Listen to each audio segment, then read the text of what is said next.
हमने शहर को दी एक नई पहचान, हम हैं सिंघानिया बिल्डकॉन।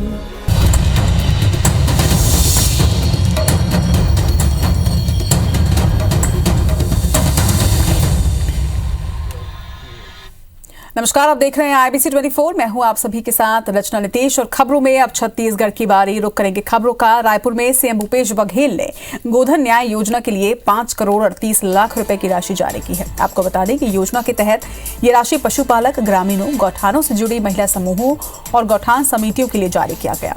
आपको ये भी बताते चले कि गोधन न्याय योजना के तहत सरकार 2 रुपए प्रति किलोग्राम की दर से मवेशियों का गोबर खरीदती है, जिसके लिए गौठान समितियां बनी हुई हैं। वहीं इस योजना की शुरुआत 2020 में की गई थी। तब से अब तक सरकार गोबर विक्रेताओं को 129 करोड़ 86 लाख रुपए का भुगतान अब तक कर चुकी है। खरीदे गए गोबर से समितियां कंपोस्ट के अलावा अलग अलग तरह की उपयोगी व्यावसायिक सामग्री का निर्माण भी करती हैं।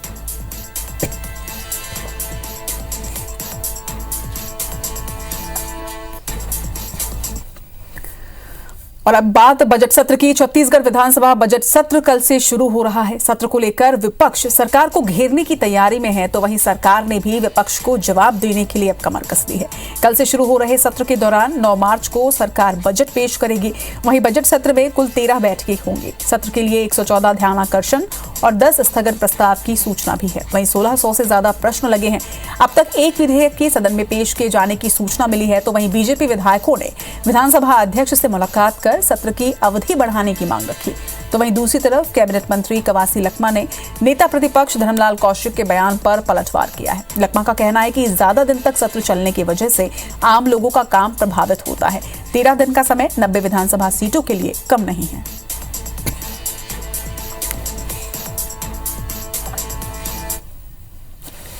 मध्य प्रदेश में थे तो लंबी बजट में चर्चा होती थी। हम लोग भी मुख्यमंत्री थे तो सत्र कम से कम 26, 30, 35 बैठकें तो होती थी। अब उसको छोटा करते करते करते इतना सीमित कर दिया गया है, तो मुझे लगता है कि विधायकों को जो बोलना चाहिए, जो मंत्रियों को रिप्लाई देना चाहिए, उस पर पर्याप्त समय नहीं मिलेगा। जिस प्रकार से सत्र को छोटा किया गया है, कुल मिला के सरकार की नीयत नहीं है और एक प्रकार से जो मान्य परंपराएं हैं उसको भी क्षति पहुंचाने का काम ये सरकार के द्वारा की जा रही है। विधानसभा ज्यादा दिन चलने से जनता का काम, जनहित का काम, जो जनता के बीच में जाना है वो कम होता है। उसके बावजूद भी कोरोना कारण भी हम लोग विधानसभा लगाए। आज भी 13 दिन का सदन 90 विधानसभा में बहुत अच्छा है।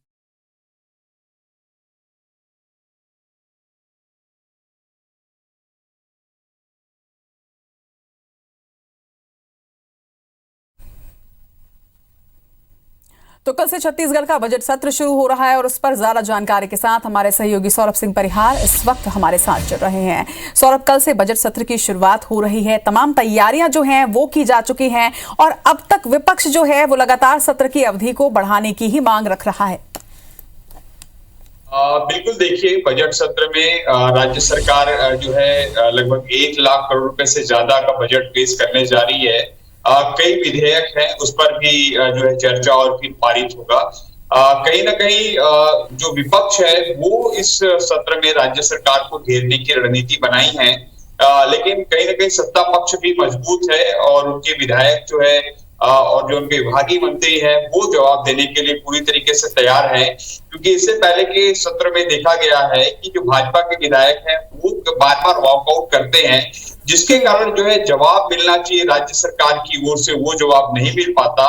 तो ऐसे में कहीं ना कहीं विपक्ष एक बार जो है पूरी तरीके से एकजुट नजर आएगा और डी पुरंदेश्वरी के निर्देश के बाद तो जैसे हमने देखा कि कल भाजपा विधायक दल की बैठक हुई थी और उस बैठक में यही कहा गया कि एक मुद्दे पर जो है सभी भाजपा विधायकों को हावी होना है ताकि राज्य सरकार को उस पर जवाब देते बने या जो है राज्य सरकार उस पर बैकफुट हो। लेकिन कहीं ना कहीं राज्य सरकार के पास जो है फंसने के लिए या घिरने के लिए कोई ऐसा बड़ा मुद्दा जो है राज्य सरकार को नजर नहीं आती। अगर कुछ ऐसे मुद्दे हैं तो राज्य सरकार की भी पूरी अपनी तैयारी है। विभागीय मंत्रियों को स्पष्ट रूप से कहा गया है कि जो मुद्दे लगते हैं कि बड़े हैं उस मुद्दे पर पूरी स्टडी होनी चाहिए और जो चीजें हैं उसको स्पष्ट रूप से बताना चाहिए। ये पहली बात होगी। और दूसरी चीज जो है ये देखेंगे कल जो राज्यपाल का अभिभाषण होगा पूरी तरीके से लगभग 1.5 से 2 घंटे का ये पूरा समय रहेगा। फिर निधन उल्लेख का कार्यक्रम है, अनुपूरक बजट जो है पेश किए जाएंगे।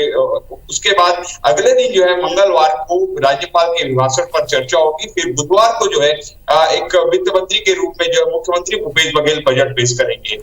बिल्कुल, तो 9 तारीख को बजट पेश किया जाएगा। कल से बजट सत्र की शुरुआत है। पूरे प्रदेश की निगाहें इस बजट पर। तमाम बातचीत के लिए आपका बहुत बहुत शुक्रिया। खबरों में बढ़ेंगे आगे। मुख्यमंत्री भूपेश बघेल और छत्तीसगढ़ उच्च न्यायालय के मुख्य न्यायाधीश जस्टिस अरूप कुमार गोस्वामी की उपस्थिति में वीआईपी गेस्ट हाउस पहुना में एक बैठक आयोजित की गई। बैठक में छत्तीसगढ़ के उच्च न्यायालय सहित प्रदेश के न्यायालयों में सुविधाएं बढ़ाने, न्यायालयों में आईटी के और अधिक प्रभावी उपयोग, ई कोर्ट और ई चालान प्रणाली की प्रगति, कोर्ट में डॉक्टरों की वीडियो कॉन्फ्रेंसिंग के माध्यम से उपस्थिति पर बातचीत हुई। उच्च न्यायालय के साथ ही छत्तीसगढ़ के न्यायालयों से संबंधित विभिन्न विषयों पर भी विचार विमर्श किया गया। वहीं बैठक में विधि मंत्री मोहम्मद अकबर, हाई कोर्ट के रजिस्ट्रार जनरल संजय जायसवाल, उच्च न्यायालय के रजिस्ट्री अधिकारी मुख्य सचिव अमिताभ जैन, अपर मुख्य सचिव सुब्रत साहू सहित उच्च न्यायालय और राज्य शासन के संबंधित अधिकारी उपस्थित रहे।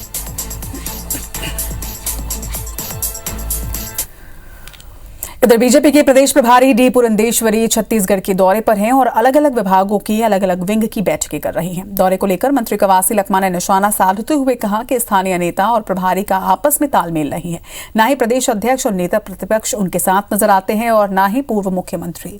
यहां प्रभारी के आने के बाद से ही लगातार स्थानीय नेता परेशान हैं। वहीं जीवन में ऐसा पहली बार किसी राजनीतिक दल में प्रभारी देखा है जो कि बस्तर जाने की बात करता है और रायपुर से ही लौट जाता है। हालांकि उन्होंने ये भी कहा कि इससे कांग्रेसी खुश है, ऐसे ही प्रभारी रहें जिससे कांग्रेस को लगातार फायदा मिलता रहे। तो वहीं सांसद और विधायक की बूथ पर ड्यूटी लगाने को लेकर तंज कसते हुए उन्होंने कहा कि बूथ में जाकर ये लोग क्या बोलेंगे, 15 साल के कार्यकाल में उन्होंने किया क्या।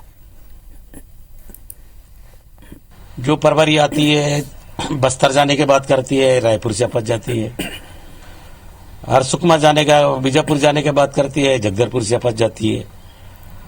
और यहाँ के स्थानीय नेता का बिल्कुल तालमेल नहीं है। कांग्रेसी लोग बहुत खुश है, ऐसे ही प्रभारी रहे, कांग्रेस को फायदा मिले।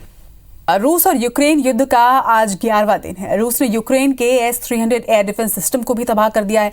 वहीं रूस ने विशेष अभियान के दौरान 2203 सैन्य ठिकानों को भी उड़ा दिया है। बता दें कि रूस की बमबारी से खार्किव का मार्केट भी पूरी तरह से तहस नहस हो चुका है।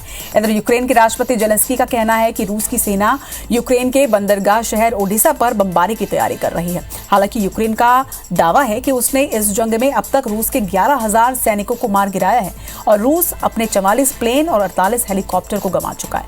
इसी बीच भारत ने भारतीय वायुसेना के विशेष उड़ान से पोलैंड के माध्यम से यूक्रेन को मानवीय सहायता भेजी है। उड्डयन विमानन मंत्रालय के मुताबिक ऑपरेशन गंगा के तहत यूक्रेन के पड़ोसी देशों से 11 विशेष उड़ानों के द्वारा आज 2135 भारतीयों को देश वापस लाया गया। इसके साथ ही अब तक 15,900 से अधिक भारतीयों को वापस लाया जा चुका है।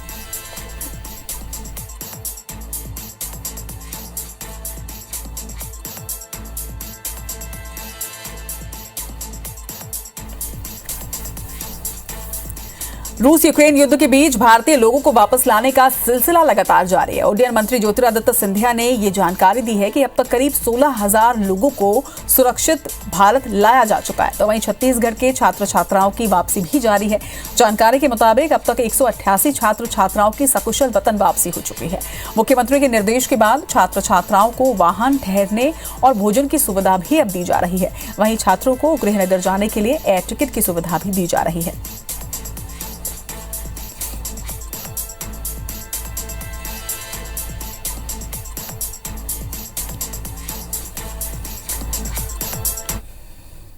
बढ़ेंगे आगे। दंतेवाड़ा के किरंदुल इलाके के लोहा गांव के जंगलों में रविवार को पुलिस और नक्सलियों के बीच मुठभेड़ हुई। मुठभेड़ के दौरान नक्सली जान बचाकर यहां से भाग निकले। वहीं मुठभेड़ स्थल से जवानों ने BGL, UBGL, सेल्स वायर, बर्तन समेत दूसरे नक्सल सामानों की बरामदगी की है। पुलिस का दावा है कि मुठभेड़ में कुछ नक्सलियों को गोली भी लगी है। वहीं पुलिस ने घटनास्थल पर खून के धब्बे देखने का दावा किया। बता दें कि बीते दिनों में 2 बार पुलिस और नक्सलियों के बीच मुठभेड़ हुई थी। दोनों ही मुठभेड़ में दंतेवाड़ा और बीजापुर के सरहदी इलाकों में हुए हैं, जहां पर नक्सली बड़ी संख्या में घायल हुए। जांजगीर चांपा के शिवरी नारायण थाना क्षेत्र के लोहरसी धरदेई गांव के बीच तेज रफ्तार वाहन के पेड़ से टकराने पर पति पत्नी की मौत हो गई है। टक्कर इतनी जबरदस्त थी कि पति का शव काफी देर तक वैन में ही फंसा रहा। बड़ी मशक्कत के बाद शव को वाहन से बाहर निकाला गया। वहीं पत्नी को अस्पताल लेकर जाया गया, जहां पर उसे मृत घोषित कर दिया गया है। हादसे के बाद शिवरी नारायण पुलिस की टीम मौके पर पहुंची और आगे की जांच में जुटी हुई है। और अब बात यूपी के अग्निपथ की।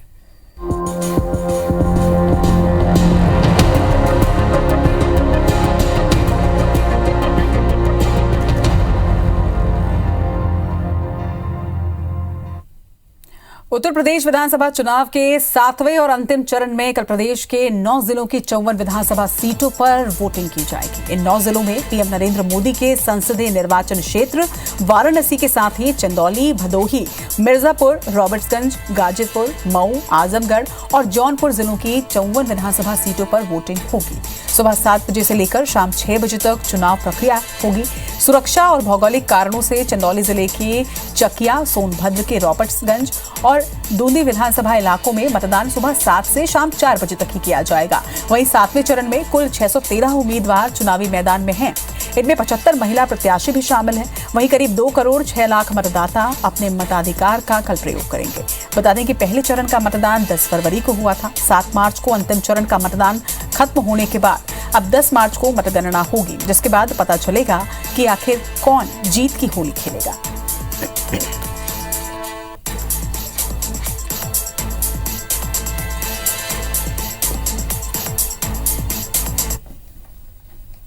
भारत निर्वाचन आयोग द्वारा निष्पक्ष, सुरक्षित और शांतिपूर्ण चुनाव हेतु व्यापक इंतजाम एवं सुरक्षा व्यवस्था सुनिश्चित की गई है। कोविड-19 के दृष्टिगत मतदान दिवस के मध्य स्थलों पर thermal scanner, hand sanitizer, glove, face mask, face shield, PP kit, साबुन, पानी आदि की व्यवस्था सुनिश्चित की गई है।